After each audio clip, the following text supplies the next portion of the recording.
Assalamu alaikum wa rahmatullahi wa barakatuhu. Welcome to our program Safai Pakizgi aur Taharat. Nahmaduhu wa nusalli ala rasulihil kareem. Amma ba'd. Fa'auzu billahi minash shaitanir rajim. Bismillahir rahmanir rahim.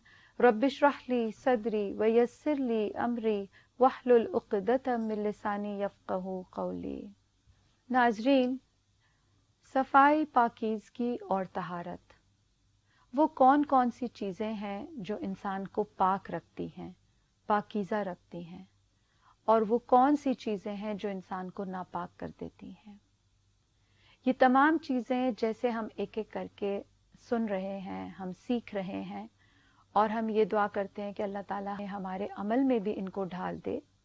आज हम जिस मौजू पे बात करेंगे वो है risk से मुतल्लिक, लेकिन ऐसा रिस्क जो हमारे माल को पाक रखे, यानी रिस्क में से हम माल की बात करेंगे और ऐसा माल जो हमारा पाक हो जाए, उसमें कोई नापाकी ना आए। वो कौन सी चीज़ है जो मेरे माल में अगर आती है तो वो उसको नापाक कर देगी, यानी कि मेरा माल फिर पाकीज़ा नहीं रहेगा। और ऐसा माल जो नापाक हो या ऐसा माल जो पाकीज़ा नहीं हो, तो उसका सबसे बड़ा नुकसान जो इंसान को हो सकता है वो ये कि अल्लाह के यहाँ ऐसे माल से किया हुआ कुछ भी खर्च वो कबूल ही नहीं होता। अल्लाह तक ऐसे अमल चढ़ते ही नहीं हैं। खा मैं उससे सदका करूं, खैरात करूं, कुछ भी मैं निकाल के दूं, वो कबूल ही नहीं होगा।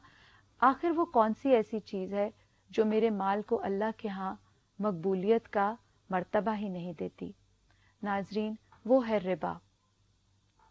हम सब इस बात को तो बड़ी अच्छी तरह जानते हैं कि हाँ, रिबा हराम है, रिबा गलत चीज़ है, हमें नहीं करना चाहिए। लेकिन बाज़ औक़ात हम अपनी ही दलाइल लेकर बहुत सी चीज़ों की हुज्जत ले आते हैं और कहते हैं नहीं, ये तो रिबा नहीं है, ये तो सूद नहीं है, ये तो इंटरेस्ट नहीं है, अल्लाह ने कहाँ लिखा है कि ये है या वो है। नाजरीन, आज मैंने सूरह अल बकरा से आयत वहीं से मैं शुरू करूंगी, सूरह अल बकरा की, जहां से हमारे पास रिबा का तारुफ मिलता है, जो है सूरह अल बकरा की आयत नंबर 275। आप चाहें तो फिर बाद में कुरान से इसको खुद भी इसका मुताला कर सकते हैं।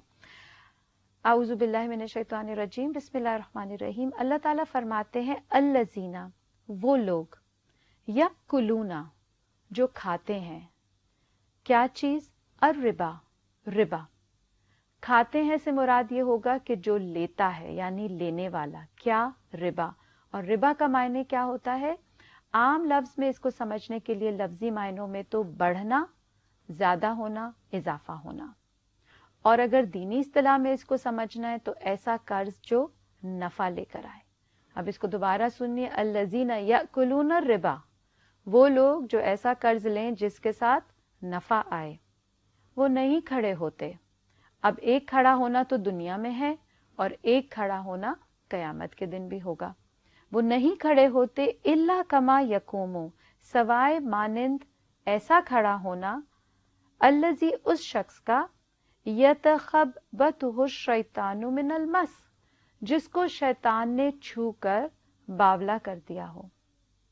उसके हवास जो हैं वो अब बाख्ता नहीं रहे, यानी कि वो अपने हवास खो चुका है। ऐसा शख्स जो रिबा खाएगा वो खड़ा ही नहीं हो सकता, वो डगमगाता ही रहेगा, यानी कि फिर यकीनन वो गिर जाएगा जब वो अपने ही पैरों पे नहीं खड़ा हो सकता। और एक और हमें बात मिलती है कि मन काना फी हाज़िही आमा फहुवा फिल आखिरा। हमें ये बताया जाता है कि जो दिल का, जो अकल का और आंखों का अगर दुनिया में अंधा रहेगा, वो कयामत में भी ऐसा ही उठाया जाएगा।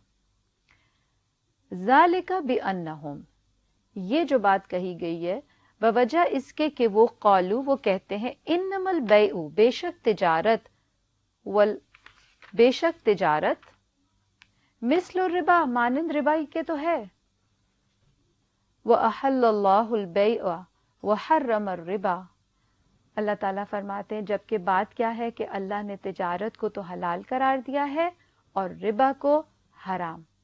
नाज़रीन, बाजू का शराब पर भी जब कभी बात होती है तो लोग कहते हैं अच्छा हमें दिखाओ कुरान में कहाँ लिखा है हराम का लफ्ज। शराब के लिए तो कहीं हराम का लफ्ज नहीं आ रहा। यहाँ हम देखते हैं कि وحرم الربا، اللہ نے حرام قرار دے دیا ربا کو، انٹرسٹ کو، سود کو. اس سے واضح آیت اور کیا ہو سکتی ہے؟ لیکن جو بات اس پہ بتائے گی وہ یہ کہ تجارت جو ہے وہ حلال ہے. ناظرین، ہمارے ہسٹوریکلی ہمیں یہ بات معلوم ہونی چاہیے کہ جو مکہ اور مدینہ کا دور تھا، اس دور پر یعنی کہ نبی صلی اللہ علیہ وسلم کے دور میں بھی تجارتی سود یا تجارتی جو لین دین تھا وہ موجود تھا. کیونکہ ہم دیکھتے ہیں کہ حضرت عباس رضی اللہ عنہ اور حضرت خالد بن ولید، یہ دونوں جو تھے یہ تجارتی سود کا کاروبار کیا کرتے تھے. اور ظاہر ہے کہ مکہ مدینہ کے باہر جو اور قبیلے تھے یا اندر شہر کے رہنے والے جو قبائل علاقے تھے وہ بھی یہ سودی کاروبار کیا کرتے تھے، اور ساتھ کے جو ملک ممالک تھے وہاں بھی سودی کاروبار جاری تھا. تو اس کا مطلب یہ ہے کہ سود کاروباری ہو یا ذاتی ہو، ہر طرح کا سود جو ہے وہ حرام ہے. ناظرین، یہاں پر ہم ایک چھوٹا سا بریک لیتے ہیں، ہمارے ساتھ رہیے گا. واپس آ کر موضوع کو وہیں سے انشاءاللہ کنٹینیو کریں گے. السلام علیکم.